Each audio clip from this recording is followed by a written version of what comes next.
a second. Writer Stacey Kravitz, she has this really good book. It's called Welcome to the Real World, in which she talks about the transition in going to the real world. And that's exactly what it is. It's a transition. It's a process in which, over the next couple months, couple years of your life, you're going to be taking a look at different paths that you can go down, different directions that you can go down, and choosing one that you like. And one of the challenges that students, especially when they first graduate, tend to have is you've got all this free time.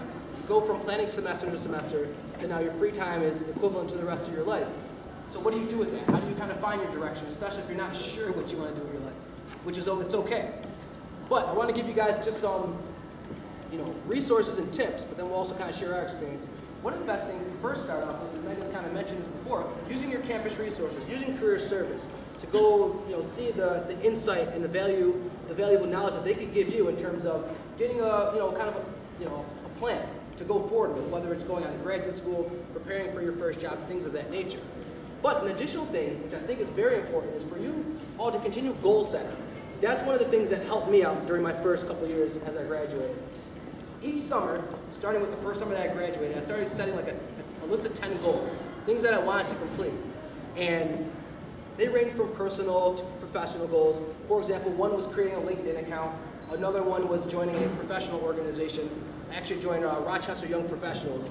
And a buddy of mine who's a member of RYP, Adam Mark, he actually gave me the idea for this presentation. And that was one of my professional goals. But then on a personal level, I did a whole bunch of things. One of my personal goals was to teach myself how to druggie. So I learned that. No. I took salsa lessons. That's actually what I did. I took salsa lessons. Another one was to, I wanted to join a rec league. So I ended up joining like an indoor football team. One of my favorite goals that I set that year was to watch every single James Bond movie.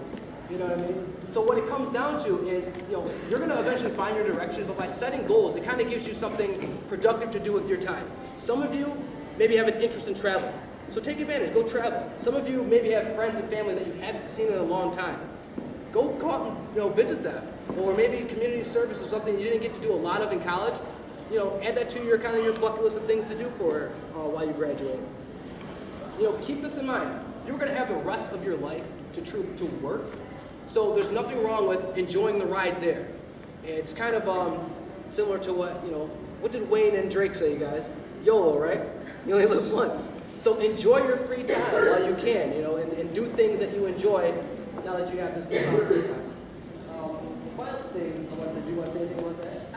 This is your final thing. We talked a little bit about the financial aspect. Well, hold on to that next second. We'll talk about that next. The last thing and then we'll get to that fun financial part, is developing a 1 to 3 year plan. One of my mentors, so PSO, gave me this as a tip. She was like, start thinking about where you want to be a year from now, 2 years from now, 3 years from now. It's kind of like you're setting up your own personal forecast. Some of you said you want to go to graduate school. Well, all right, if you know you want to go to graduate school, then you can start doing the research for it. For some of you, maybe, and we'll talk about the financial part, maybe you want to have a certain amount of money. So now you can start making plans towards that. By setting that foundation, it usually gives you something to work towards. It doesn't have to be set in stone. It's something that you can kind of adapt. It can be flexible as you're going along. But like I said, it gives you something that you're working towards. It gives you some direction. So the financial side, I hate to admit it, but I had acquired a little bit of credit card debt because I didn't have money for the last year. So one of my goals for this year was to finally get out of the hole. I did it. Congrats to me. And Justin and I talked about it, and I think when you get that first job, remember to save some money. You kind of get a little psyched and you go a little crazy with the spending, which she said you did. I don't want to share it. I was on the MC Hammer plan, you guys, my first year. Finally had money. I was spending it on food, buying all my friends. Hey, let's go get Chinese food. You guys want Chinese food? Let's go get it. Hey, we'll get pizza too. You know what? I could take a weekend and go to Chicago. I was going on weekend vacations, and I wish I wisened up, fortunately. But I was spending like crazy, and I wish I would have saved. So make sure you start setting financial goals for yourself early, so that then you can have some money when 4 years goes by and stuff like that. And you have a nice cushion for yourself. So. Yes, the financial, from experience, I can't tell you how important that is. Don't let yourself. So many people. Fortunately, I didn't get in a hole that was too deep, but it happens. Grads start spending money money that they don't have. They're not working, making the money that they thought they would. So be very careful with that, because it's not fun when you're finally making money, yet you're paying a credit card bill. So the final thing we'll chat with you guys about is your own personal brand. Half of employers tend to actually look at social media sites when they're doing research on job candidates. And that is something for a lot of people can cost them, an opportunity, a job opportunity. You all have to be aware and make sure that, especially online, that the most positive image of you is being promoted. You guys have to understand, we live in a world of perception. A mentor that I met, Jeff Zinga, he does great presentations on this, but he says that, employers, when they Google you guys, they're looking to see what kind of value that you are going to bring to their organization if they decide to have you on their team. That little 120 by 60 image, that little tweet is representative of you in their eyes. So you want to make sure things that you might have on Facebook, on Twitter, on different social media sites are promoting a positive image of you, because at the end of the day, that can, if it's a negative image, it can cost you opportunities. We've all heard the stories of teachers who have lost their jobs because of pictures they've had posted or things that people have tweeted that have kind of got them fired. So be aware of that when it comes to social media going forward. Especially now, you might want to share the things you were talking about, like freshman year. Freshman year, I wasn't really thinking about job opportunities and the fact that people might be looking at the pictures I put on Facebook. I went through recently and I was like, even the album names would catch someone's eye and have them question what I was all about. So I think it's really important to go through and kind of clean it up, make it so that it's not going to cause a concern in a potential employer's eyes.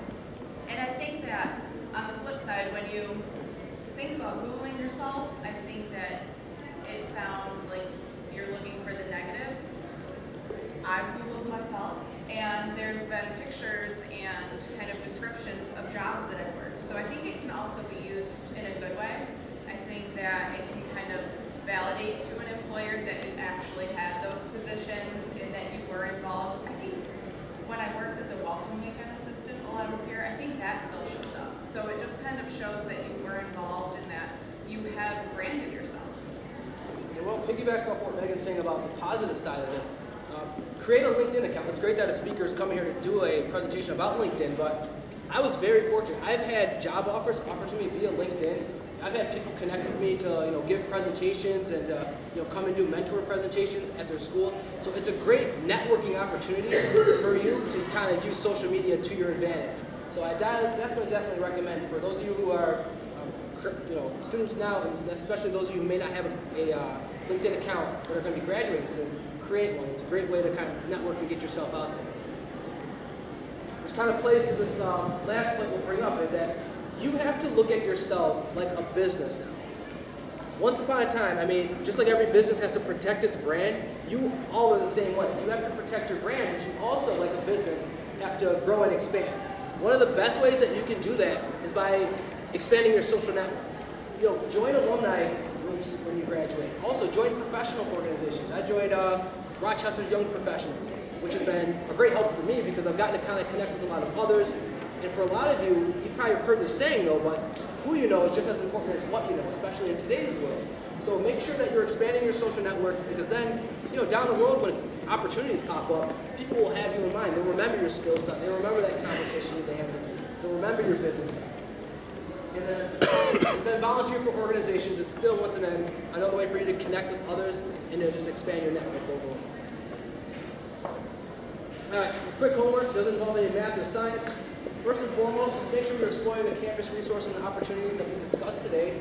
I just want to highlight stepping outside your comfort zone, taking advantage of the clubs, the organizations, study abroad, because I've learned that those have all been the experiences that I've gained the most from, whether it was becoming the president of a club or going to study abroad, taking a class in public speaking.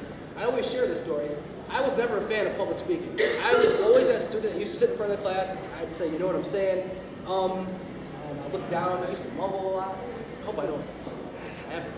But I took sophomore year, I took a public speaking class. That class taught me everything about pace, eye contact. I ended up becoming a communication major because of that one class. Not only that, I had no idea that that would become a huge part of my job going forward. So also, if you can, to prepare yourself, take classes that will help you to build your professional skills. public speaking, interviewing, writing, things of that nature. Create your own personal portfolio. One of the things I would like for all of you to keep in mind, if you haven't already done this, as you're doing activities with clubs and organizations, document those activities. If you're making flyers or you're planning events, one of the things that I did in my first job interview, I created my own portfolio of different things that I had done as a student, as a president of a club, and you're able to go into an interview and show that to an employer. It gives them a visual. And I've been on a lot of committees. I have not seen anyone else do that. So, and these are professionals. So make sure that's something that could be like an ace in your pocket if you bring into an interview your own personal portfolio. So keep that in mind as something to do going forward. I think that's a great one. I mean, that's a regret that I have that I didn't save. Make sure you save writing samples that you've done throughout school. When I was applying for grad school, I could only find one paper that was left on my computer, and it wasn't really one that I felt comfortable showed my writing abilities. So make sure that you're keeping, like Justin said, flyers from events that you've been involved with. At one point I tried to create a portfolio and I had to contact people that I was in like the clubs with to see if they had anything, and it just save yourself the time and start working on it now. Megan pointed on the importance of establishing, relationships with faculty, staff, mentors, because all those relationships are really going to help you going forward. I know for myself, when it came to jobs, I was very fortunate to have people who were sending emails on my behalf. When I was applying for jobs and things of that nature, and tell me about job opportunities and opportunities to present and things like that that really have helped me going forward and helped me develop as a professional. So it's very important to continue doing that.